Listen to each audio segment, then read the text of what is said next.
जय हिंद दोस्तों, मैं रविशंकर सिंह आप सभी का स्वागत करता हूं जिज्ञासा द थर्ड आई में। आज उपस्थित हूं आपके सामने सुभद्रा कुमारी चौहान की कविता वीरों का कैसा हो बसंत की व्याख्या के साथ। तो वीरों का कैसा हो बसंत कविता को आरंभ करते हैं।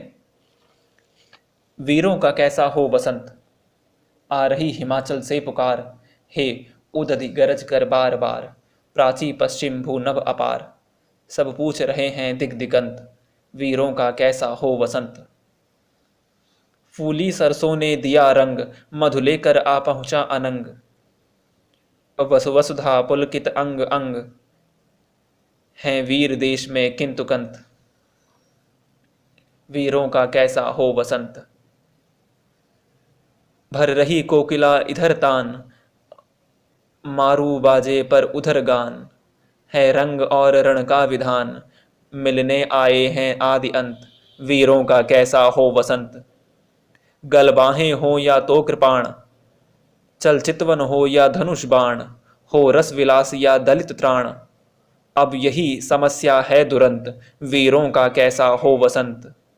कह दे अतीत अब मौन त्याग, कह दे अतीत अब मौन त्याग, लंके तुझ में क्यों लगी आग, ए कुरुक्षेत्र अब जाग जाग, बतला अपने अनुभव अनंत, वीरों का कैसा हो बसंत। हल्दी घाटी के शिलाखंड, ए दुर्ग सिंहगढ़ के प्रचंड, राणा ताना का कर घमंड, दो जगह आज स्मृति ज्वलंत, वीरों का कैसा हो बसंत। भूषण अथवा कविचंद नहीं, बिजली भर दे वह छंद नहीं, हे कलम बंधी है कलम बंधी स्वच्छंद नहीं, फिर हमें बतावे कौन हंत, वीरों का कैसा हो बसंत, वीरों का कैसा हो बसंत। ऋतुओं में सर्वश्रेष्ठ ऋतु वसंत ही है। यह वही मौसम होता है जब प्रकृति श्रृंगार करती है। प्रत्येक व्यक्ति के जीवन का वसंत उसकी यौवनावस्था को कहा जाता है, परंतु यहां कवित्री वीरों के वसंत के विषय में प्रश्न करती है। वह कहती है कि सभी दिशाएं, हिमाचल पर्वत, समुद्र, सभी इस प्रश्न का उत्तर जानना चाहते हैं कि वीरों के जीवन का वसंत अर्थात सबसे सुखद काल कौन सा है। जब चारों ओर सरसों के फूलों का सौंदर्य बिखरा हुआ हो, कामदेव भी तब अपने प्रेमपूर्ण भावों को लेकर आ पहुंचते हैं। संपूर्ण वसुधा अथवा सृष्टि रूपी नायिका का अंग अंग पुलकित हो रहा हो। ऐसे सुंदर समय में जब प्रेमी या पति वीर सैनिक के वेश में हो, तो उसके जीवन में इस वसंत का क्या महत्व है। जब कोयल के गाने से वातावरण गूंज रहा हो, ऐसे में ढोला मारूरा दोहा जैसे वीर काव्य के गीतों का भी अपना महत्व है। सौंदर्य और वीरता दोनों ही रण और रंग रूप में अपनी अपनी जगह महत्वपूर्ण है। एक वीर के समक्ष दोनों ही स्थितियां उपलब्ध होती हैं।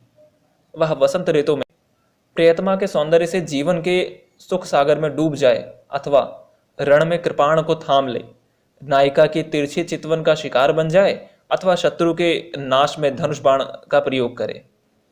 एक रास्ता विलास का है तो दूसरा शोषितों की रक्षा का, और हमारा तो इतिहास भी रण के चुनाव की प्रेरणा देता है, चाहे वह लंका दहन हो, अथवा कुरुक्षेत्र के रण का प्रसंग, या फिर हल्दी घाटी का प्रसंग हो। हमारे साहित्यकारों ने भी विविध कालों में विविध प्रकार से वीर काव्य की रचना कर यह बताया है कि वीरों के जीवन का वसंत कैसा होना चाहिए। भूषण और चंद्रबरदाई का उदाहरण देते हुए कवित्री कहती है कि इन कवियों की भांति वर्तमान कवि तो इतने स्वतंत्र नहीं हैं कि वह अपनी बात खुलकर अभिव्यक्त कर सके। परतंत्र भारत में साहित्यकारों की उस विवशता का संकेत यहाँ किया गया है, जिसके कारण वह प्रेरणादायक गीत लिखना तो चाहते हैं, परंतु शोषक सत्ता के भय से सीधे रूप में अभिव्यक्ति नहीं कर पाते। ऐसे समय में परतंत्र देश के नागरिकों को वीरता का संदेश देने वाली यह अद्भुत कृति है। तो आज के लिए बस इतना ही। फिर मिलते हैं सुभद्रा कुमारी चौहान की अगली कविता के साथ, जिसका शीर्षक है मुरझाया फूल। तब तक के लिए चैनल को सब्सक्राइब कीजिए, वीडियो को लाइक कीजिए और कमेंट बॉक्स में बताइए आपको और किस क्वेश्चन का आंसर चाहिए। किस सब्जेक्ट के रिगार्डिंग आप वीडियोस देखना चाहते हैं। फिर मिलते हैं, तब तक के लिए जय हिंद, जय भारत।